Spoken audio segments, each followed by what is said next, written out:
And hello everyone, welcome to this week's upload. Today I will be doing another short commentary of a brevity that was played in the Chinese National Individuals Championships. Today the match will be played between Li Zhongyu and Grandmaster Liu Dianzhong from Hebei. Grandmaster Liu Dianzhong is from Hebei Province. He's a Grandmaster and known for his very aggressive style. He has served as the head coach of the Hebei team, and under his tutelage, the Grandmaster Li Laiqun, Master Yan Wenqing, Women's Grandmaster Hu Ming, Men's Master Xiangqi, etc. are all his proteges. His best record in the Chinese National Individuals Championship was third place, and he has led the Hebei team to team glory in 1983, 85, 97 and 1998. Grandmaster Liu Dianzhong is one of my favorite players, and he has a very profound knowledge of the openings and devoted his life to studying the left riverbank horse variation of the screen horse defense. And I respect him a lot and have used much of his material in my site. It is noteworthy to note that Master Yan Wenqing, also from Hebei Province, is also well known for his opening knowledge, and I think he got it from Grandmaster Liu Dianzhong. Okay, and as for Li Zhongyu, he has represented Henan Province many times before, and when the match was played, he was the champion of Henan Province in the match that was played in the 1960s. So without further ado, we shall see what went on. The match was played in 1966, and red was Henan's Li Zhongyu, black was Hebei's Liu Dianzhong, and red started with a central cannon. And in the match, red chose to push the 7th pawn very early in the game. This was to prevent, it was a strategic move to prevent black from playing the 3rd pawn variation, where he was very adept at. So as red had pushed the pawn earlier and did not develop his right chariot, the Grandmaster chose the left three-step tiger counter. This is called a three-step tiger, whereby black would develop one flank by moving the horse, the chariot, and then the cannon, and then the chariot, or sometimes the horse followed by the cannon, followed by the chariot. But this is usually the correct way that it is done. So black decided to adopt the screen horse defense as his main counter. However, this move is considered to be inefficient nowadays because red has not developed his right chariot yet. So modern day Xiangqi opening theory has advocated that black could be aggressive and choose to play r8 equals to 5 for the r8 plus 5 for the cross riverbank chariot variation. This would target red's left flank, and black could later move a central cannon of his own. So this is one of the ways of modern opening theory when red chooses to advance his 7th pawn very early in the game. So in the Periodical Qiyi, several lines were given, and I will go through them in detail. So before we continue, the main variation that was given in Qi will be shown. So if black chose to develop his chariot as a cross riverbank chariot to attack the pawn, red would usually move an elephant to protect the pawn, so that he can move the cannon to the riverbank and chase the chariot away. So, and at this point there will be 3 major variations. Red will continue with the riverbank, or develop his right chariot or counter with p3+1. Okay, we shall go into the c8+2 riverbank cannon variation first.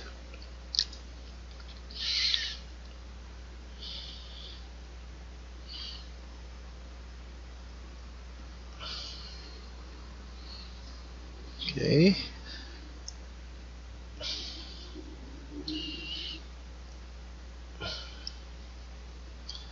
And thus far, Black would be using his horse as his main attacking piece, and to attack Red's rather empty right flank.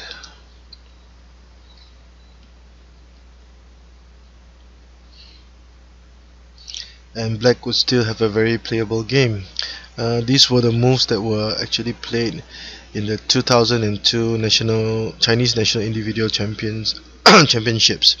Red was Shanghai's Grandmaster Lin Ming, and he lost in that match to Tianjin's Master Zhang Shenhong. These were the moves played. So at this point, Black would still have a very playable counter.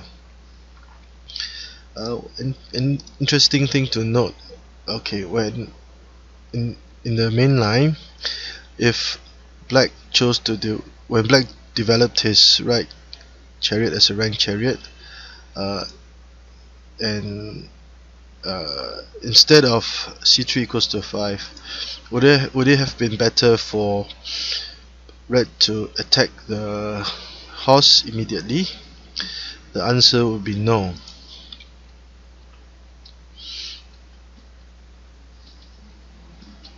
And Black would have a very playable game and very nice formation. Red's cannon rank would be somewhat fragile and vulnerable to attack. So these were the moves that were played when Heilongjiang's Master Nie Tiewen went up against Beijing's young Master Jing Yuyan. That match ended up in a draw. So at this point, it would not be advisable to threaten the Black horse. So a short review, this will be the c8+2 variation to counter the Black chariot.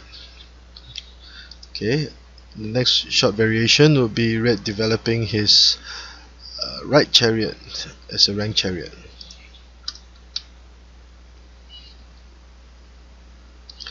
And at this point, Black would have managed to organize his defense into a very firm formation, and Red would not have any major weaknesses to exploit for the moment, so Black can be satisfied with this outcome. And the third variation would be p3+1.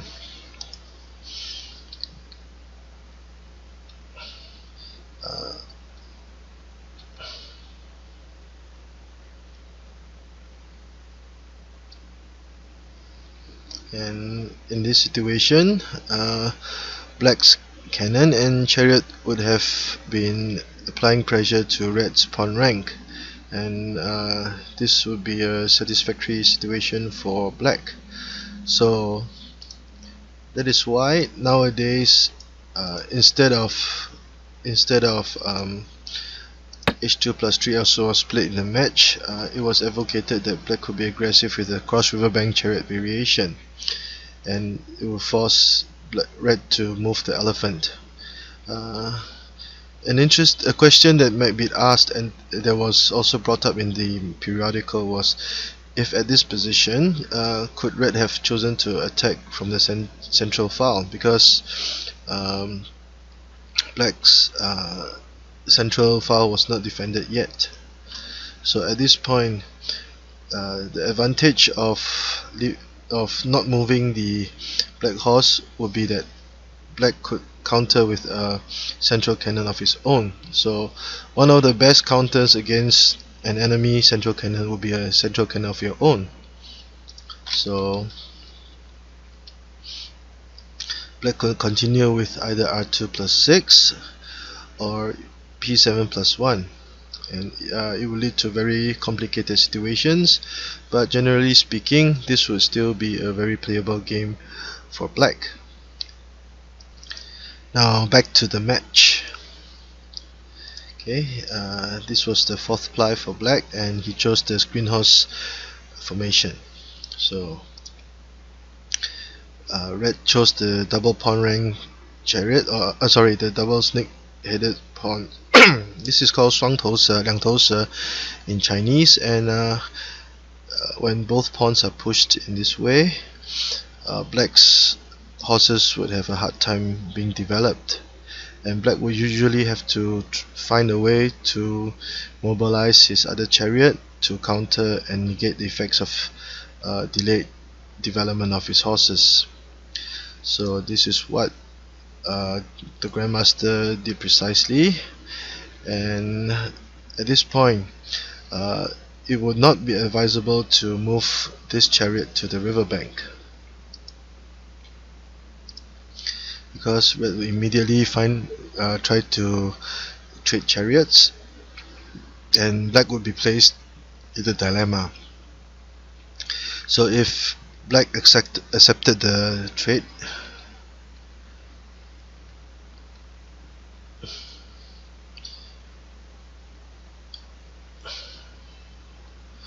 you can see that red will have much space to move and maneuver his pieces for better development, and black's screen horses, because no pawns were pushed, this formation will be called the bowing screen horses, or 区头屏风马, whereby black would have a hard time trying to develop his pieces later, and because red had already managed to link his horses up on the central file, black would have a hard time trying to decide which pawn to trade to develop his horses. So if black did not choose to trade chariots, this would be a possible line. The black chariot would have be a major target of attack,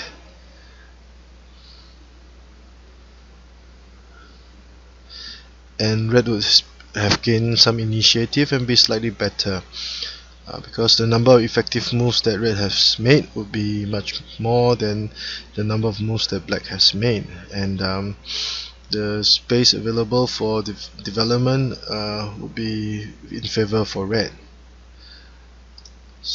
So that is why in the match the Grandmaster chose to develop his right chariot as a rank chariot and did not advance his chariot to the riverbank, as shown just now.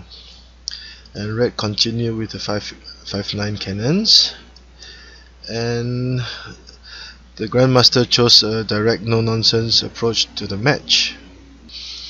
By advancing his cannon to the enemy pawn rank, this is one of the common ways to deal with the double-headed snake pawns. So when the cannon is here, one possibility will be c2 equals to 3 to delay the development of the red horse and apply pressure on red's left flank. Instead of c2 plus 4, c2 minus 1 could also be a possible alternative. So we shall see what the periodical showed.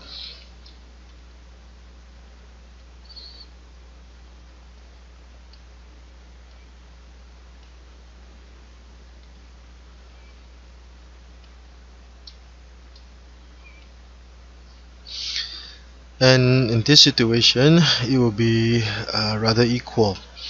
Red would still enjoy a small advantage by virtue of making the first move, but black would still have a very playable game. And one thing to note: if after capturing the pawn, red did not move a9 equals to 4 and chose to charge his horse forward, would that be a good move?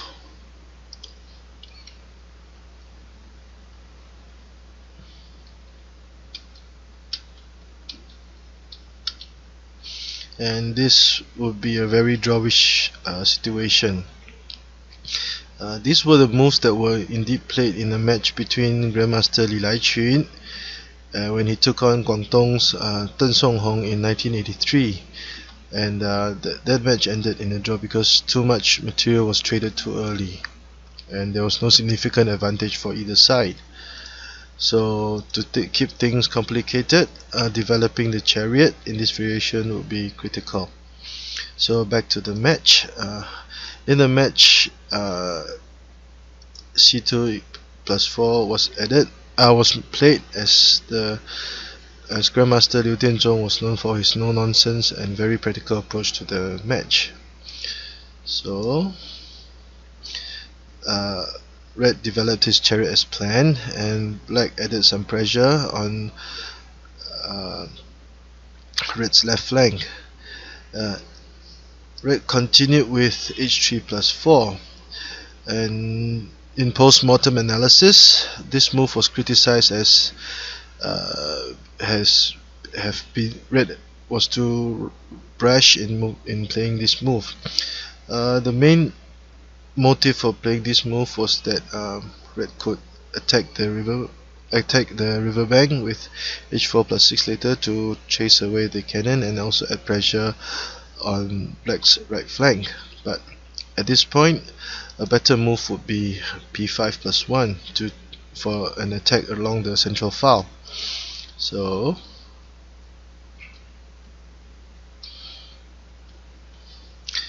comparatively speaking, this situation would be much more desirable for Red instead of what went on in the match. So in the match, Red hastily advanced his horse to the riverbank, and to prevent h4 plus 6, Black moved his chariot r1 equals to 4, thereby forcing the red horse to this side of the board. And because it was a solitary horse, it was a target for Black to it was a target that Black would start attacking. So Black continued with r8 plus 3, and Red had to defend in this manner. And at this point, Grandmaster Liu Dianzhong played a very nice move by capturing the edge pawn with this pawn rank cannon. So after this move was made, the two cannons will now be targeting the red chariot, which was relatively immobile.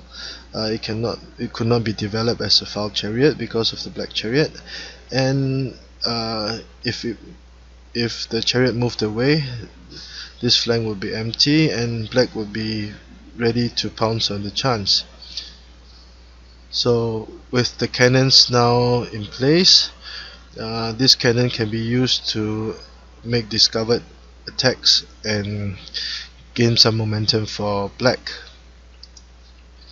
So Red retreated his horse, and the Grandmaster chose to sacrifice his black horse. Red tried to play very aggressively. On the surface, it would seem that Black would lose material or lose tempo in this situation, but Red simply had neglected the potential of the cannons on the edge file. So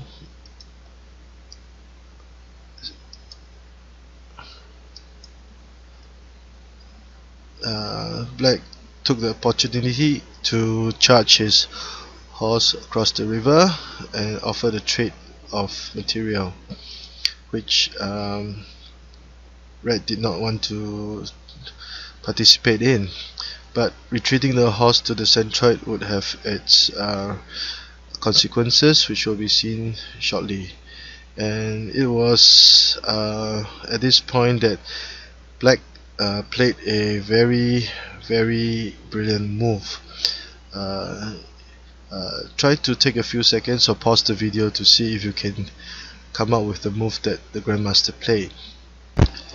So this was only the 14th move in the match, and after Red retreated his horses to the centroid.